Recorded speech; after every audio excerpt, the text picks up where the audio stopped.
जय हिंद साथियों। शुरुआत करते हैं 9 नवंबर 2024 के डेली करंट अफेयर्स एनालिसिस की। शुरुआत करते हैं स्कीम से। तो मेडिकल डिवाइसेज इंडस्ट्री को स्ट्रेंथन करने के लिए स्कीम लॉन्च की गई है। तो आप याद रखिएगा, स्कीम लॉन्च की गई है मेडिकल डिवाइस इंडस्ट्री को स्ट्रेंथन करने के लिए। किसने लॉन्च किया है? तो ये लॉन्च किया गया है श्री जेपी नड्डा जी द्वारा, जो कि यूनियन मिनिस्टर हैं किसके? Ministry of chemical and fertilizers के। तो इनके अंतर्गत मेडिकल डिवाइसेज इंडस्ट्री के लिए एक स्कीम लॉन्च की गई है। अब नाम से ही समझ में आ रहा है कि मेडिकल डिवाइसेज इंडस्ट्री क्या करेगी? मेडिकल डिवाइस में इंफ्रास्ट्रक्चर को एनहांस करेगी। ठीक है, मेडिकल डिवाइसेज मैन्युफैक्चरिंग को एनहांस करेगी। इससे क्या होगा? हमारे देश में जो भी सामान बनेगा तो हम बाहर से नहीं मंगाएंगे, हम विदेश से आयात नहीं करेंगे, इंपोर्ट डिपेंडेंसी हमारी कम होगी। अब जब हम मेडिकल डिवाइसेज अपनी कंट्री में बना रहे हैं तो उससे क्या होगा? लोगों में स्किल डेवलपमेंट होगा, उससे रिलेटेड स्किल लोग अक्वायर करेंगे, डेवलप करेंगे। ठीक है, इसके साथ ही साथ क्या होगा? क्लिनिकल स्टडीज बढ़ेंगी और जो इंफ्रास्ट्रक्चर डेवलपमेंट है वो तो होगा ही होगा। तो ये कुछ प्रॉपर मतलब ऑब्जेक्टिव्स हो गए मेडिकल डिवाइसेज इंडस्ट्री से रिलेटेड स्कीम के। टोटल आवंटन कितना हुआ है राशि का तो देख लेते हैं। फाइनेंशियल आउटले है 500 करोड़ का। ठीक है, 500 करोड़ का आउटले है। कुछ इसके अंदर सब स्कीम्स है, देख लेते हैं। तो common facilities for medical devices cluster, medical devices को मतलब उस पर मेडिकल डिवाइसेस के लेवल पे क्लस्टर फॉर्म कर दिया जाएगा। क्लस्टर में क्या होगा? R&D लैब्स होंगी, डिजाइन एंड टेस्टिंग सेंटर्स होंगे, animal labs for medical device manufacturers होंगे। ठीक है, तो इसके लिए एलोकेट कितना किया गया है? तो 500 करोड़ में से 110 करोड़ इस चीज के लिए एलोकेट किया गया है। फिर नेक्स्ट कंपोनेंट है इस स्कीम के अंदर marginal investment scheme for reducing import dependence. अभी हमने देखा था यहाँ पे कि इंपोर्ट डिपेंडेंसी करना इसका एक ऑब्जेक्टिव है। ठीक है, इंपोर्ट डिपेंडेंसी कम करना इसका एक ऑब्जेक्टिव है इस वाली स्कीम का। तो इसके अंतर्गत कितना बजट आवंटित हुआ है? तो 180 करोड़ रुपए इसको आवंटित हुए हैं इस स्कीम के कॉम्पोनेंट को। ठीक है, इससे क्या होगा? इससे मेडटेक की जो सप्लाई है, मेडिकल टेक्नोलॉजी की जो सप्लाई चेन है वो क्या होगी? स्ट्रेंथन होगी। इसमें क्या होगा? एक one time capital subsidy of 10 to 20% दी जाएगी जो भी डोमेस्टिक मैन्युफैक्चरिंग होगी की कंपोनेंट्स की, रॉ मटेरियल्स की एंड एक्सेसरीज की। ठीक है, और ये 10 करोड़ तक सीमित होगी। ठीक है, 10 से 20% तक की सब्सिडी दी जाएगी जो कि लिमिटेड होगी 10 करोड़ तक। फिर कैपेसिटी बिल्डिंग और स्किल डेवलपमेंट के लिए कितनी राशि आवंटित की गई है? तो 100 करोड़ की। ठीक है, 100 करोड़ की राशि इसके लिए आई है कि लोगों के अंदर कैपेसिटी बिल्डिंग हो सके मेडिकल डिवाइसेस को लेकर और साथ ही साथ स्किल डेवलपमेंट हो सके। फिर medical devices clinical study support के लिए कितनी राशि आवंटित की गई है, कितना एलोकेट किया गया है? तो 100 करोड़। ठीक है, 100 करोड़ क्लिनिकल स्टडीज को परफॉर्म करने के लिए किया गया है। साथ ही साथ इसमें क्या होगा? फाइनेंशियल असिस्टेंस दिया जाएगा 5 करोड़ तक का। ठीक है, मेडिकल डिवाइसेस प्रमोशन स्कीम के लिए तो 10 करोड़ दिया गया है, 10 करोड़ एलोकेट किया गया है to promote medical devices through conferences, surveys and studies. ठीक है, तो बस आपको ये याद रखना है कि इनके सब स्कीम्स और एलोकेशन कितना है। ठीक है, इसके अंदर बहुत जाके सब्सिडी कितनी दे रहे हैं या क्लिनिकल इन्वेस्टिगेशंस के लिए कितना एलोकेट कर रहे हैं, तो इतना नहीं याद रखना है। ठीक है, तो बस आप एक सब कॉम्पोनेंट याद रखिएगा और कितना एलोकेट किया गया है ये आपको ध्यान में रखना है। Convention arms control at regional and सब रीजनल लेवल्स को इंडिया ने क्या किया है? इंडिया ने अपोज किया है। ये बात याद रखिएगा।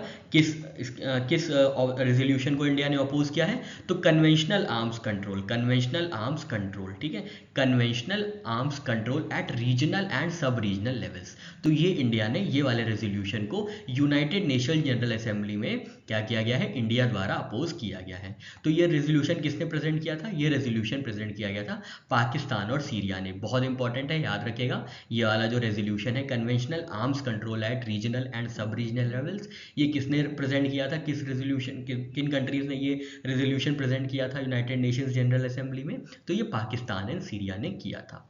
इंडिया की पोजीशन क्या है? तो India is the only country to oppose this resolution. अब बिल्कुल सही बात है, चाइना हमारे पर अटैक करता रहता है, पाकिस्तान तो आए दिन स्टेट स्पॉन्सर टेररिज्म होता ही रहता है। तो इसलिए conventional arms control at regional और सब रीजनल लेवल्स पे इंडिया को भारी पड़ सकता है, क्योंकि ये रेजोल्यूशन क्या करेगा? ये रेजोल्यूशन एक तरीके का इम्पोज कर देगा कंट्रीज के ऊपर लिमिटेशंस कि कितना आप कन्वेंशनल आर्म्स स्टोर कर सकते हैं, जिसकी वजह से क्या होगा? कंट्रीज पे लिमिटेशन लग जाएगा। तो इसलिए इंडिया ने उसको अपोज किया है।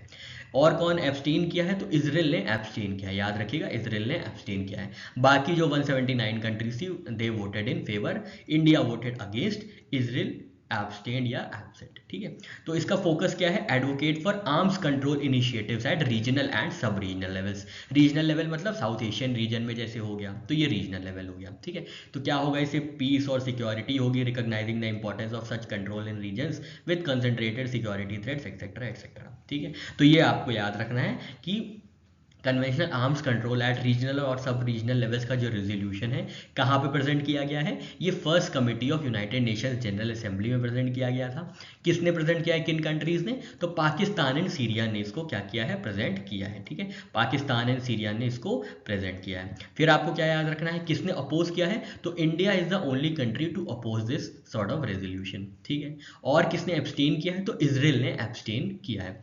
बाकी 179 कंट्रीज ने फेवर में वोट किया है। Ministry of new and renewable energy ने कॉल फॉर प्रपोजल्स इशू किया है। किस चीज़ के लिए इन्होंने प्रपोजल का कॉल किया है, to establish centre of excellence under research and development scheme of national green hydrogen mission. ठीक है, तो नेशनल ग्रीन हाइड्रोजन मिशन के अंतर्गत एक कॉम्पोनेंट है रिसर्च एंड डेवलपमेंट स्कीम के नाम से, जिसके लिए सेंटर ऑफ एक्सीलेंस इस्टेब्लिश करना है, इसलिए प्रपोजल के लिए कॉल किया गया है ministry of new and renewable energy द्वारा।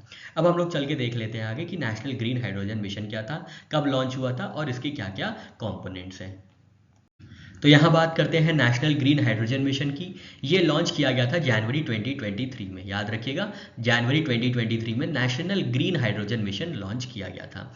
नाम से समझ में आ रहा है, अगर नाम हम लोग डिकंस्ट्रक्ट करें तो क्या है, ग्रीन हाइड्रोजन। ठीक है, तो ये ग्रीन हाइड्रोजन को प्रमोट करने के लिए ये मिशन लॉन्च किया गया है। ठीक है, ग्रीन हाइड्रोजन को प्रोड्यूस करने के लिए, यूज करने के लिए, एक्सपोर्ट करने के लिए ये मिशन को लॉन्च किया गया है। ठीक है, अब ग्रीन हाइड्रोजन क्या है, ग्रीन हाइड्रोजन रिन्यूएबल एनर्जी है। ठीक है, ग्रीन हाइड्रोजन जो है रिन्यूएबल एनर्जी है, इसलिए ये नोडल मिनिस्ट्री कौन हो गई, इसकी नोडल मिनिस्ट्री हो गई ministry of new and renewable energy. ठीक है, यहां तक चीजें क्लियर है। इसके बाद हम लोग टोटल आउटले देख लेते हैं। तो टोटल आउटले है लगभग 19,744 करोड़ का। ठीक है, लगभग 20,000 करोड़ का नेशनल ग्रीन हाइड्रोजन मिशन में आउटले प्रोवाइड किया गया है। ड्यूरेशन क्या है देखते हैं, तो फेज 1 जो था इसका 22-23 से 2025 से 2026 तक चलेगा।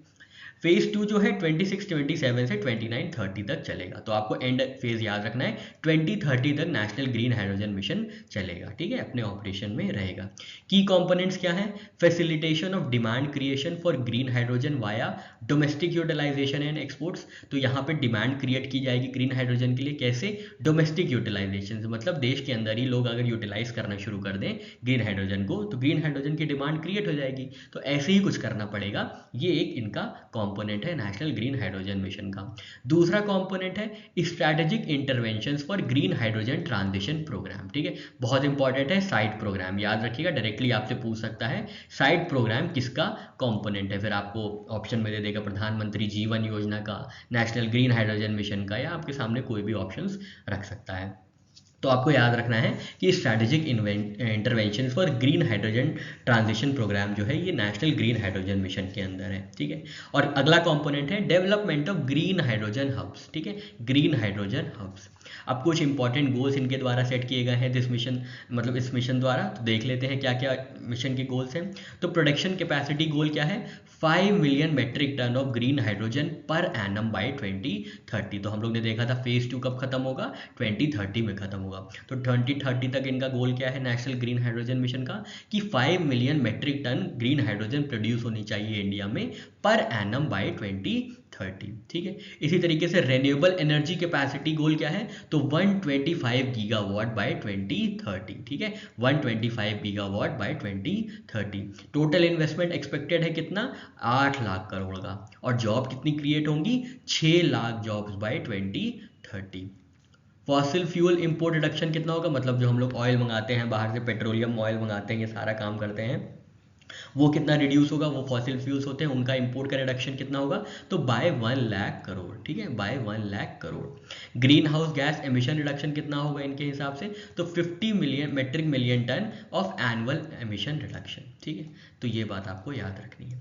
साइड प्रोग्राम की बात करें तो अभी हम लोग ने साइड प्रोग्राम देखा था, क्या है ये, strategic intervention for green hydrogen transition. तो नाम से समझ में आ रहा है कि जो अभी हमारी गाड़ियां जो है, हमारी व्हीकल्स हैं जो पेट्रोल पे चलती हैं, डीजल पे चलती हैं, उनको कैसे ग्रीन हाइड्रोजन से ऑपरेट करना है, या जो हमारी इंडस्ट्रीज हैं उनको कैसे ग्रीन हाइड्रोजन ऑपरेट करने के लिए उनको ऐसा क्या करना है, उनके स्ट्रैटेजिक इंटरवेंशंस करने हैं ताकि वो ग्रीन हाइड्रोजन की तरफ ट्रांजिशन वो कैरी आउट कर पाए। ठीक है, तो ये कैसे होगा, तो ये इंसेंटिव दिया जाएगा for domestic manufacturing of electrolysers and green hydrogen production. तो क्या होगा, इलेक्ट्रोलाइजर्स के डोमेस्टिक मैन्युफैक्चरिंग के लिए इंसेंटिव दिया जाएगा, साथ ही साथ फोकस किया जाएगा on making India a leading green hydrogen producer for both domestic and export markets. ठीक है, ग्रीन हाइड्रोजन हब्स कहाँ कहाँ पे लगाए जाएंगे, तो एग्जाम्पल होंगे जैसे दीनदयाल गुजरात में, कांडला में, पारादीप पोर्ट में ओडिशा में, वीओ चिदम्बरम नगर ट्यूटिकोर इन तमिलनाडु में। तो इन कुछ जगहों पे ग्रीन हाइड्रोजन हब्स को इस्टेब्लिश किया जाएगा। टेस्ट फैसिलिटीज़ की क्या फंडिंग गाइडलाइंस होंगी, तो इसके लिए 200 करोड़ को आवंटन किया गया है टिल 25-26। इसमें क्या होगा, identify gaps in testing facilities for green hydrogen components. अब ग्रीन हाइड्रोजन प्रोड्यूस किया है, उसको टेस्ट भी तो करना पड़ेगा कि कितना इफेक्टिव है या कितना इफेक्टिव नहीं है, या क्या क्या चेंजेस चाहिए उसमें, उन टेक्नोलॉजीज में। तो इसके लिए क्या है, फंडिंग गाइडलाइंस है टेस्टिंग फैसिलिटीज को लेकर। तो ये जो फंडिंग गाइडलाइंस है ये बताए हैं कि 200 करोड़ रुपए इनको आवंटित किया गया है, और ये इंप्लीमेंट किया जाएगा national institute of solar energy द्वारा। ठीक है, ये बात भी आपको याद रखनी है। Budget for testing and infrastructure development, ये टेस्टिंग फैसिलिटी हो गई। अब इंफ्रास्ट्रक्चर डेवलपमेंट के लिए तो गवर्नमेंट एंटिटीज को 100% कैपिटल कॉस्ट दी जाएगी, नॉन गवर्नमेंट एंटिटीज को 70% of the capital cost provide की जाएगी। ठीक है, तो यहाँ पे हमारा पूरा कॉम्प्रिहेंसिव कवरेज हो गया नेशनल ग्रीन हाइड्रोजन मिशन का। मिनिस्ट्री ऑफ एक्सटर्नल अफेयर्स ने कंफर्म किया है India as headquarters for biofuel alliance. ठीक है, तो ये बात बहुत इंपॉर्टेंट है, आपको याद रखनी है। इंडिया में हेडक्वार्टर इस्टेब्लिश होगा बायोफ्यूल अलायंस का। ठीक है, बायोफ्यूल अलायंस का हेडक्वार्टर्स इंडिया में इस्टेब्लिश होगा, जो कि एक वर्ल्ड लेवल की इंटर गवर्नमेंटल ऑर्गेनाइजेशन है, जिसके अंतर्गत क्या होगा, जो इसका हेडक्वार्टर्स है वो कहाँ पे इस्टेब्लिश किया जाएगा, तो वो इंडिया में इस्टेब्लिश किया जाएगा। इसके लिए होस्ट कंट्री एग्रीमेंट साइन हो गया है ग्लोबल बायोफ्यूल अलायंस के अंतर्गत। ठीक है, India will host the secretariat of global biofuel alliance। ठीक है, तो ये बात आपको याद रखनी है। अब हम लोग चर्चा करेंगे ग्लोबल बायोफ्यूल अलायंस के बारे में। यहाँ पे हम लोग ग्लोबल बायोफ्यूल अलायंस की चर्चा करेंगे। तो सबसे पहले बात करते हैं बायोफ्यूल्स क्या होते हैं। तो बायोफ्यूल्स क्या होते हैं, ये रेन्यूएबल एनर्जी सोर्सेज होती हैं, रेन्यूएबल एनर्जी सोर्सेज होते हैं, जो कि कैसे बनते हैं, जो कि प्लांट से बनते हैं, जैसे बायोमास होता है, प्लांट्स के बायोमास से बनते हैं, एग्रीकल्चर या फॉरेस्ट्री वेस्ट से डेवलप किए जाते हैं, या एल्गी से जनरेट किए जाते हैं। तो ये क्या है, ये रेन्यूएबल एनर्जी है, ये कोई कोल नहीं है, पेट्रोलियम नहीं है, डीजल नहीं है, ये कहाँ से आ रहे हैं, ये ऑर्गेनिक मटेरियल से आ रहे हैं। ठीक है, बायोमास से आ रहे हैं, प्लांट्स के, एग्रीकल्चर और फॉरेस्ट्री वेस्ट से आ रहे हैं, या एल्गी से जनरेट हो रहे हैं, तो इनको बायोफ्यूल्स कहा जाता है। तो ये क्या है, ये रेन्यूएबल एनर्जी सोर्सेज है। बात करते हैं ये कब लॉन्च किया गया था, ये अलायंस, ये समूह। तो ये समूह तब लॉन्च किया गया था जब इंडिया G20 का प्रेसिडेंट था। ठीक है, जब इंडिया ने G20 होस्ट किया था, तब इस यहाँ पे ग्लोबल बायोफ्यूल अलायंस लॉन्च किया गया था, मतलब 2023 में। ठीक है, 2023 में ये समूह लॉन्च किया गया था, ये अलायंस लॉन्च किया गया था। इसमें कितनी कंट्रीज, कितने लोग इन्वॉल्व हैं, तो 19 countries and 12 international organisations involve हैं इसमें। ठीक है, नाम से समझ में आ रहा है कि क्या करेगा, बायोफ्यूल्स के जनरेशन को क्या करेगा, पुश देगा एक, और इससे क्या होगा, इससे ग्रीनर और सस्टेनेबल फ्यूचर हमारा डेवलप होगा। एम क्या है इसका, हमने आपको बताया, strengthen global biofuels trade and expedite the global Uptake of biofuels for greener sustainable future. ठीक है, तो ग्लोबल बायोफ्यूल्स के यूसेज को बढ़ाने के लिए ग्लोबल बायोफ्यूल अलायंस लॉन्च किया गया है। कंट्रीज ऑलरेडी ज्वाइन, तो लगभग 25 कंट्रीज ज्वाइन हो चुकी हैं। G20 कंट्रीज में है Argentina, Brazil, Canada, India, Italy, Japan, south Africa, USA। ठीक है, कोशिश करिएगा याद करने की। और G20 इनवाइटी कंट्रीज में कौन कौन से थे, तो बांग्लादेश ने भी ज्वाइन किया है, मॉरिशस ने ज्वाइन किया है, सिंगापुर में ज्वाइन किया है, और UAE ने भी ज्वाइन किया। कम से कम ये तो याद कर लीजिएगा। ठीक है, नॉन G20 कंट्रीज ने भी ज्वाइन किया है, ऐसा नहीं है कि सिर्फ G20 कंट्रीज ने ही ज्वाइन किया है। नॉन G20 कंट्रीज कौन सी है, बुरुंडी है, फिनलैंड है, गयाना है, हंगरी है, आइसलैंड, कीनिया, एक्सेट्रा एक्सेट्रा। तो 13 कंट्रीज हैं, आप देख लीजिएगा। International organisation supporting global biofuel alliance कौन सी है, तो एशियन डेवलपमेंट बैंक है, यूनिडो है, बायोफ्यूचर प्लेटफॉर्म है। तो ये पूरा आप एक बार लिस्ट पढ़ लीजिएगा। ठीक है, इंपॉर्टेंट सबसे ये है कि G20 कंट्रीज कौन सी हैं, और G20 इनवाइटी कंट्रीज कौन सी हैं जिन्होंने ग्लोबल बायोफ्यूल अलायंस को अडॉप्ट किया है। स्वावलंबन 3.0 पे चर्चा करते हैं। तो नाम से समझ में आ रहा है, सबसे पहले स्वावलंबन का मतलब क्या होता है? स्वावलंबन का मतलब होता है डिपेंडेंट ना होना, किसी पे इंडिपेंडेंट होना। किस चीज़ के लिए इंडिपेंडेंट होना, तो अब हम लोग इसकी चर्चा करेंगे। सबसे पहले आपको याद रखना है स्वावलंबन किसका इनिशिएटिव है, तो ये इंडियन नेवी का इनिशिएटिव है। ठीक है, इंडियन नेवी का इनिशिएटिव है। अब नाम से समझ में आ रहा है नेवी का इनिशिएटिव है, तो ये किस चीज़ के लिए इंडिपेंडेंट होना चाहते हैं? डिफेंस टेक्नोलॉजी के लिए। ठीक है, डिफेंस टेक्नोलॉजी से जितने भी लोग, जितने भी स्टार्टअप्स हैं, जितनी भी इनोवेशन हो रही है, वो सब इंडिया के अंदर हो, उनको प्रमोट करने के लिए स्वावलंबन 3.0 क्या किया जाता है? हर साल ऑर्गेनाइज किया जाता है। ये कहाँ पे किया गया है? तो न्यू दिल्ली इंडिया में हुआ है ये। ऑर्गेनाइज बाई, तो यहाँ पे naval innovation and indigenous organisation है NNIO। इन्होंने क्या किया है? इन्होंने होस्ट किया है स्वावलंबन 3.0 को। चीफ गेस्ट कौन थे? तो यूनियन मिनिस्टर राजनाथ सिंह जी, जो कि मिनिस्ट्री ऑफ डिफेंस में मिनिस्टर है। ठीक है, तो इन्होंने क्या किया था? ये थे चीफ गेस्ट स्वावलंबन 3.0 के। सबसे इंपॉर्टेंट ये है कि हमें इनिशिएटिव्स देख लेने हैं स्वावलंबन 3.0 पे कौन कौन से लॉन्च हुए हैं। तो अदिति 3.0 चैलेंज लॉन्च हुआ है और डिस्क 13। ठीक है, अब ये दो बहुत इंपॉर्टेंट है, एकदम डायरेक्टली नाम से ही आपसे पूछा जाएगा कि ये किससे रिलेटेड है। तो अदिति 3.0 का चैलेंज का मतलब क्या है? Easing development of innovative technologies with IDEX। ठीक है, अदिति 3.0 चैलेंज का क्या है? Easing development of innovative technologies with IDEX। और डिस्क 13 क्या है? Defence India startup challenge, 13th round of defence India startup challenge. ठीक है, तो ये बात आपको याद रखनी है। आदित्य 3.0 चैलेंज की बात करें तो ये क्या करेगा? This will foster innovation in defence technology by encouraging startups and enterprises to develop cutting edge solutions. ठीक है, तो बस इतना याद रखिएगा, इतना ज़्यादा कुछ और नहीं याद रखना कि ये क्या क्या चैलेंज पे काम करेंगे। और डिस्क 3 याद रखिएगा, ये क्या है? Defence India startup challenge. ठीक है, तो ये स्टार्टअप को प्रमोट करेंगे किस सेक्टर में? आर्टिफिशियल इंटेलिजेंस में, मिलिट्री कम्युनिकेशन में और ऑटोनोमस सिस्टम्स में। ठीक है, तो ये कुछ बातें हो गई स्वावलंबन 3.0 की। नेक्स्ट हम लोग बात करते हैं ऑस्ट्र हिंद एक्सरसाइज की। तो ये आर्मी के एक्सरसाइज है। ठीक है, आर्मी के एक्सरसाइज है, नाम से समझ में आ रहा है। ऑस्ट्र हिंद मतलब ऑस्ट्रेलिया और इंडिया से ये मतलब ऑस्ट्रेलिया और इंडिया की जॉइंट एक्सरसाइज है, जॉइंट मिलिट्री एक्सरसाइज है। इस बार जो है ये 3rd एडिशन हो रहा है। कहाँ पे हो रहा है? Foreign training note, Pune, Maharashtra, India में हो रहा है।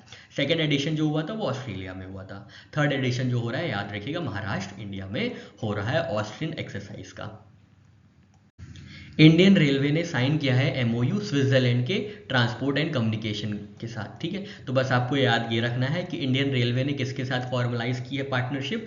तो federal department of environment, transport and communication Switzerland के साथ। ठीक है, बस आपको इतना याद रखना है कि आपसे अगर पूछ लिया जाए कि इंडियन रेलवे ने किसके साथ ये पार्टनरशिप की है, तो ये स्विट्जरलैंड के साथ पार्टनरशिप हुई है इंडियन रेलवे की। ठीक है, किस चीज़ के लिए? टेक्निकल कोऑपरेशन बढ़ेगा between India and Switzerland in railway sector. ठीक है, तो जितनी इंफॉर्मेशन रिक्वायर्ड है उतना ही याद करना है।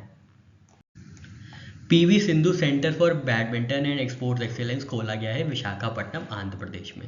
तो बस आपको ये याद रखना है, PV Sindhu centre for badminton and export excellence कहाँ पे इनॉग्रेट किया गया है, इसकी लोकेशन क्या है? तो ये विशाखापट्टनम, आंध्र प्रदेश में स्थित है। ठीक है, मोहम्मद नबी हैं जो अफगानिस्तान के क्रिकेट प्लेयर हैं, इन्होंने अपना रिटायरमेंट अनाउंस किया है। ठीक है, तो बस इतना याद रखिएगा, मोहम्मद नबी कौन है? ये अफगानिस्तान के हैं। किस स्पोर्ट से एसोसिएटेड है? तो ये क्रिकेट से एसोसिएटेड है। क्या किया है इनने? तो इन्होंने रिटायरमेंट अपना अनाउंस किया है। ठीक है, बस इतना याद रखिएगा, जितना जरूरी है उतना ही। अपॉइंटमेंट्स की चर्चा करें तो नया अपॉइंटमेंट हुआ है स्टाफ सिलेक्शन कमीशन में। तो याद रखिएगा, स्टाफ सिलेक्शन कमीशन में नए चेयरपर्सन कौन है, नए चेयरमैन कौन है? तो ये S गोपाला कृष्णन है। ठीक है, S गोपाला कृष्णन जो है SSC के नए चेयरमैन होंगे। किसको ये इन्होंने सक्सीड किया है? इन्होंने राकेश रंजन जी को सक्सीड किया है। ठीक है, इन्होंने राकेश रंजन जी को सक्सीड किया है। किसने? S गोपाला कृष्णन ने। ठीक है, S गोपाला कृष्णन जी ने। नेक्स्ट अपॉइंटमेंट की बात करते हैं तो बहुत ज़्यादा इंपॉर्टेंट अब ये अपॉइंटमेंट हो जाएगा। आप देखिए 47 प्रेसिडेंट जो है यूनाइटेड स्टेट्स के अपॉइंट किए जाएंगे डोनाल्ड जॉन ट्रंप, जो कि रिपब्लिकन पार्टी से आते हैं। तो आपने अब तक तो ये देख ही लिया होगा। इनको मिले हैं 295 पॉपुलर वोट्स, याद रखिएगा 295 पॉपुलर वोट्स इनको मिले हैं, जिसकी वजह से इन्होंने जीत हासिल की है। ओपोनेंट कौन थी इनकी? कमला हैरिस, जो कि डेमोक्रेटिक पार्टी की कैंडिडेट थी। इनको कितने वोट मिले हैं? इनको 226 इलेक्टोरल वोट्स मिले। ठीक है, सिग्निफिकेंस क्या है इसका? First Republican to win by popular vote. ठीक है, ये पहले रिपब्लिकन है जो कि पॉपुलर वोट से ही जीत गए हैं। और साथ ही साथ first former president to return to power since Grover Cleveland in 1892। मतलब क्या हुआ? 1892 के बाद, मतलब ग्रोवर क्लीवलैंड के बाद ये ऐसे प्रेसिडेंट, पहले प्रेसिडेंट बने हैं जो कि एक बार वोट आउट हो गए थे, मतलब पावर से बाहर चले गए थे और फिर पावर में आए, ठीक है। मतलब ये 45th प्रेसिडेंट थे, 45th प्रेसिडेंट थे, जो बाइडन से पहले ये प्रेसिडेंट थे और फिर से 47th में आए, ठीक है। 46th का इलेक्शन हार गए थे, फिर 47th में ये वापस आए, ठीक है। तो ये बात आपको याद रखनी है। और ये 1892 में ग्रोवर क्लीवलैंड थे जो कि ऐसा करने वाले राष्ट्रपति थे 1892 में, ठीक है। मिलूरी जो है 17th डिस्ट्रिक्ट बना है नागालैंड का, तो बस आपको ये याद रखना है मिलूरी कौन सी डिस्ट्रिक्ट, कहाँ की डिस्ट्रिक्ट है, तो ये नागालैंड राज्य की डिस्ट्रिक्ट है मिलूरी, ठीक है। कौन से नंबर की डिस्ट्रिक्ट है, तो 17th नंबर की डिस्ट्रिक्ट है, 17वीं डिस्ट्रिक्ट है, 17वां जिला है नागालैंड का मिलूरी, ठीक है। गवर्नर कौन है यहाँ पे नागालैंड के, तो ला गणेशन जी गवर्नर है यहाँ पे, याद रखिएगा, बस इतना ही याद रखना है, इससे ज़्यादा कुछ नहीं याद रखना है। फिर आप देखिए बेंगलुरु में क्या हुआ, तो बेंगलुरु में पहली डिजिटल पॉपुलेशन क्लॉक लॉन्च की गई है, ठीक है। पहली डिजिटल पॉपुलेशन क्लॉक बेंगलुरु में अनवील की गई है, ठीक है। डिजिटल पॉपुलेशन क्लॉक क्या करती है, ये डिस्प्ले करती है real time population estimates for Karnataka and India. इसमें क्या होगा, जितनी भी रियल टाइम पॉपुलेशन है कर्नाटका की वो डिस्प्ले होती रहेगी, साथ ही साथ इंडिया की। अब ये पहली नहीं है इंडिया की, इंडिया में इससे पहले भी ढेर सारी डिजिटल पॉपुलेशन क्लॉक लॉन्च की गई थी, जैसे 2022 में दिल्ली में लॉन्च की गई थी इंस्टीट्यूट ऑफ इकोनॉमिक ग्रोथ में, ठीक है। तो बेंगलुरु में ये पहली डिजिटल पॉपुलेशन क्लॉक लॉन्च की गई है, कहाँ पे, institute for social and economic change, ठीक है। बेंगलुरु में institute for social economic change में ये first digital population clock launch की गई है बेंगलुरु की, ठीक है। किसने किसने कोलैबोरेट करके ये डेवलप की है, तो jointly developed by institute for social and economic exchange and union ministry of health and family welfare. Union minister of environment forest and climate change ने क्या किया है, इन्होंने स्टबल बर्निंग के लिए, पराली को जलाने वाले जो भी लोग होंगे उनके लिए फाइन डबल कर दिया गया है, ठीक है। सुप्रीम कोर्ट का आदेश था जिसके बाद ये जो चीज़ की गई है, मतलब फाइन को डबल कर दिया गया है। अब नई पेनाल्टी क्या होंगी, फार्मर विद लेस देन 2 एकड़, अगर जो 2 एकड़ के अंदर कोई फार्मर पराली जलाता है तो क्या होगा, उसको 5,000 का फाइन पड़ेगा, पेनाल्टी पड़ेगी। 2 से 5 एकड़ वाले किसानों को 10,000 की पेनाल्टी पड़ेगी, और जो 5 एकड़ से ज़्यादा वाले पराली जला रहे होंगे जो किसान, उनको 30,000 का फाइन पड़ेगा। एनफोर्समेंट लॉ क्या है, इसमें कौन सा लॉ एनफोर्स किया जा रहा है, commission for air quality management act 2021 का एनफोर्समेंट किया जा रहा है। कहाँ कहाँ पे ये लागू होगा, तो Delhi, Punjab, Haryana and NCR areas in Rajasthan and Uttar Pradesh, ठीक है। तो ये आपको याद रखना है कहाँ कहाँ पे ये लागू होगा पराली जलाने के लिए या स्टबल बर्निंग के लिए जो फाइन्स डबल किए गए हैं, ये कहाँ कहाँ पे एप्लीकेबल होंगे, दिल्ली, पंजाब, हरियाणा, साथ ही साथ राजस्थान और उत्तर प्रदेश के जितने भी एनसीआर एरियाज हैं वहाँ पे ये फाइन्स लागू होंगे। World science day for piece and development observe किया जाता है हर साल एनुअली नवंबर 10 को, याद रखिएगा नवंबर 10 को। और इस बार की थीम है यूथ एट द फोरफ्रंट, ठीक है। पीस और डेवलपमेंट के लिए कौन आगे आएगा, यूथ आएंगे, जो युवा हैं वो आएंगे, youth at the forefront for piece and development, ठीक है। तो ये थीम है इसकी, youth at the forefront. Theme alignment किससे है, तो it aligns with international decade for sciences for sustainable development, जो कि डिकेड कब से कब तक है, 2024 से 2033 तक, ठीक है, 2033 तक, ठीक है। हल्का सा ये बात याद रखिएगा। वैसे आपको सबसे इंपॉर्टेंट बात जो इस इंफॉर्मेशन की याद रखनी है वो है एनुअल थीम, ठीक है। एनुअल थीम क्या है, यूथ एट द फोरफ्रंट, ठीक है।